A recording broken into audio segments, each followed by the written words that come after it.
Assalamualaikum warahmatullahi wabarakatuh. Hai, halo semuanya. Perkenalkan, nama saya Novia Fatimah, mahasiswa Prodi Ilmu Komunikasi Universitas Muhammadiyah Surakarta.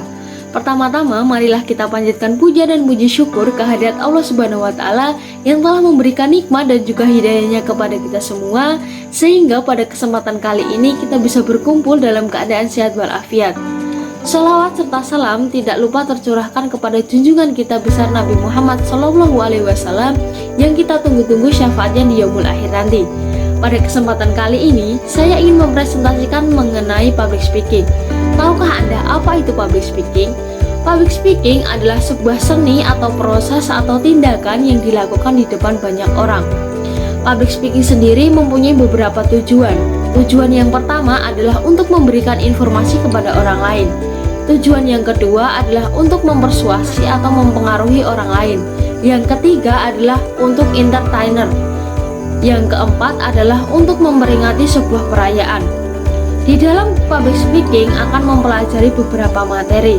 Materi yang akan dipelajari yaitu yang pertama adalah komunikasi dan juga gangguan komunikasi. Public speaking erat hubungannya dengan komunikasi. Lantas, apa sih itu komunikasi? Komunikasi adalah proses penyampaian pesan kepada orang lain, namun harus menghasilkan efek. Komunikasi sendiri mempunyai beberapa unsur. Unsur yang pertama adalah komunikator atau sumber pesan. Yang kedua adalah pesan. Pesan atau informasi yang akan disampaikan kepada komunikan. Yang ketiga adalah media. Media adalah channel yang digunakan untuk menyampaikan pesan itu sendiri. Yang keempat adalah komunikan. Komunikan adalah pihak yang menerima pesan dari komunikator. Yang kelima adalah efek atau pengaruh yang ditimbulkan ketika seseorang itu menerima pesan dari komunikator. Gangguan-gangguan dalam komunikasi itu apa saja sih? Gangguan yang pertama adalah kendala bahasa, gaya bahasa, dan juga budaya. Gangguan yang kedua adalah persepsi terhadap komunikator. Gangguan yang ketiga adalah pesan itu tidak jelas, yang mana meliputi suara yang dihasilkan lirih sehingga tidak jelas, sehingga tidak dapat didengarkan oleh audiens dengan baik dan benar. Yang keempat adalah media itu rusak, meliputi slide presentasi tidak terbaca dengan jelas. Yang kelima adalah lingkungan. Yang keenam adalah keterbatasan fisik. Jadi, komunikasi dapat dikatakan efektif apabila komunikasi tersebut mampu menghasilkan perubahan sikap kepada orang lain. Materi yang akan dipelajari selanjutnya yaitu karakteristik dari public speaking. Public speaking mempunyai karakteristik 4. Yang pertama adalah analyzer. Analyzer adalah public speaker yang mana teknik berbicaranya rapi, terstruktur, dan juga mempunyai goals bahwa apa yang ia sampaikan bisa dipahami dengan baik dan benar. Contohnya seperti guru, dosen, dan juga pengajar. Karakteristik public speaking yang kedua adalah harmonizer. Harmonizer adalah teknik atau karakteristik public speaking yang memiliki kemampuan berbicara berdinamika dan juga berintonasi beragam. Contohnya adalah pemuka agama, pemimpin negara, sales, dan juga marketing. Yang ketiga adalah entertainer, yaitu cara bicaranya penuh dengan improvisasi dan ia mempunyai goals bahwa ia harus bisa menghibur audiens. Contohnya adalah stand up comedy. Yang keempat adalah debater.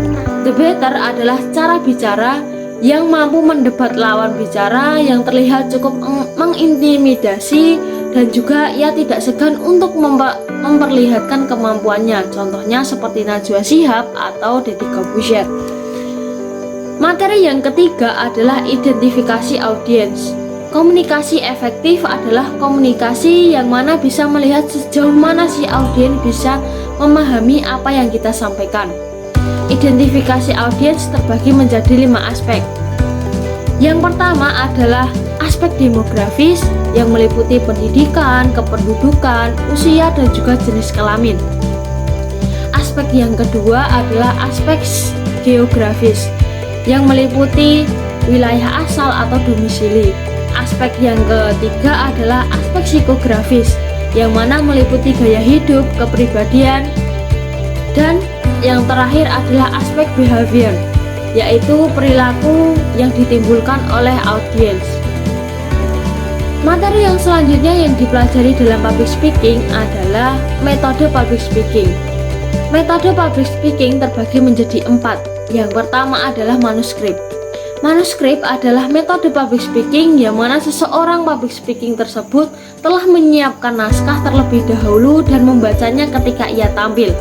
Metode ini dapat meminimalisir terjadinya kesalahan, tetapi jika ia terlalu terpaku dengan naskah, ia akan terlihat kaku, monoton, dan juga membosankan. Metode yang kedua adalah impromptu. Metode impromptu adalah metode public speaking secara spontan tanpa menyiapkan teks terlebih dahulu. Metode yang ketiga adalah memoriter. Metode memoriter adalah metode public speaking secara menghafal. Metode ini tidak disarankan untuk seseorang yang mempunyai sikap grogi yang berlebihan. Mengapa demikian? Karena ketika seseorang itu mempunyai sikap grogi yang berlebihan, ia akan mudah lupa dengan materi yang telah ia siapkan. Yang keempat adalah extemporan, yaitu metode public speaking yang mana seseorang public speaker tersebut menyiapkan poin-poin yang mana kemudian ia sampaikan dengan melakukan improvisasi terhadap materi yang ia sampaikan. Materi yang keempat adalah elemen vokal dari public speaking. Elemen vokal public speaking terbagi menjadi 8. Yang pertama adalah intonasi, yaitu tinggi rendahnya suatu suara. Yang kedua adalah tone, yaitu pengekspresian suara. Yang ketiga adalah volume, yaitu keras tidaknya suara. Yang keempat adalah tempo, yaitu cepat atau lambatnya suara. Yang kelima adalah artikulasi, yaitu kejelasan dalam pengucapan. Yang keenam adalah pitch, yaitu tinggi rendahnya nada. Dan yang ketujuh adalah jeda. Yang kedelapan adalah aksentuasi, yaitu penekanan. Tips agar suara enak didengar. Yang pertama adalah kita harus sering-sering latihan berintonasi dengan cara kita membaca suatu teks atau naskah sesuai dengan tanda baca dalam teks tersebut. Yang kedua adalah smiling voice, yaitu berbicara dengan secara tersenyum. Yang ketiga adalah atur tempo dalam berbicara. Ketika kita melakukan komunikasi dengan orang lain, kita harus bisa membagi mana yang harus dipercepat, mana yang harus diperlambat, dan mana yang harus ada penekanan. Yang keempat adalah pitch alto, yaitu teknik suara dengan menggunakan otot diafragma. Kemudian materi yang akan dijelaskan dalam public speaking yang terakhir adalah teknik presentasi. Presentasi mempunyai beberapa jenis. Yang pertama adalah informatif. Tipe informatif adalah tipe presentasi yang mana ia mempunyai tujuan untuk berbagi informasi dengan audiens. Yang kedua adalah demonstratif, yaitu presentasi yang mendemonstrasikan cara melakukan sesuatu. Yang ketiga adalah persuasif, yaitu meyakinkan pendengar agar materi yang kita sampaikan bisa dipahami dan juga diyakini oleh pendengar. Yang keempat adalah pengambilan keputusan, yaitu untuk memotivasi anggota agar mengikuti tindakan yang kita sarankan.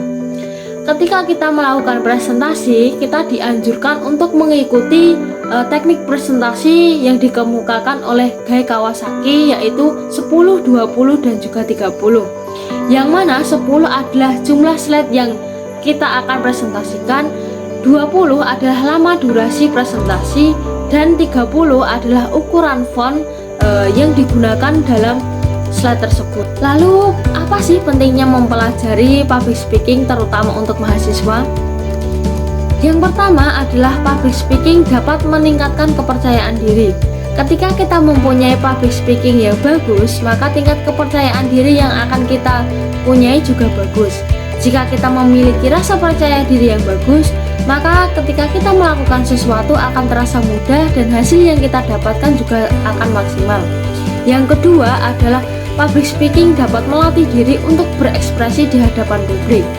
Pentingnya memiliki public speaking secara baik dan juga benar bagi mahasiswa dapat terasa ketika mereka akan melatih diri untuk berekspresi secara baik dan juga benar ketika di hadapan publik.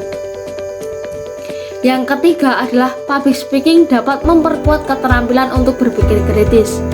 Jadi ketika seseorang mempunyai public speaking yang baik dan juga bagus, ia akan menjadi seorang pemikir kritis dan ia dapat mempelajari kesalahan logika yang dapat menghindarkan pemikiran kita ketika seseorang mengajukan sesuatu argumen yang tidak valid.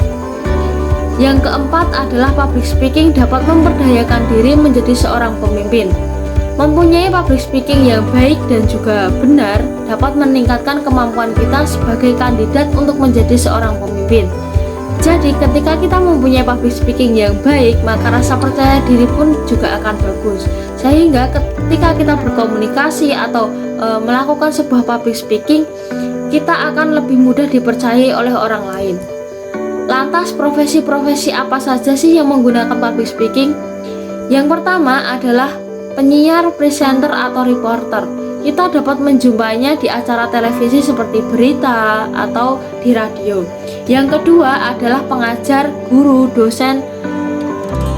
Mengapa demikian? Karena guru dan dosen mempunyai goals untuk menyampaikan sebuah materi agar bisa diterima dengan baik dan benar oleh mahasiswanya. Yang ketiga adalah Master of Ceremony atau MC. Yang terakhir adalah harapan saya ketika nanti saya belajar atau mempelajari public speaking ini, saya juga bisa menerapkan dalam kehidupan sehari-hari. Ketika nanti saya terjun ke dalam pekerjaan, dunia pekerjaan, saya bisa menerapkan cara berkomunikasi dengan baik dan juga benar. Sekian presentasi dari saya, kurang lebihnya mohon maaf. Wassalamualaikum warahmatullahi wabarakatuh.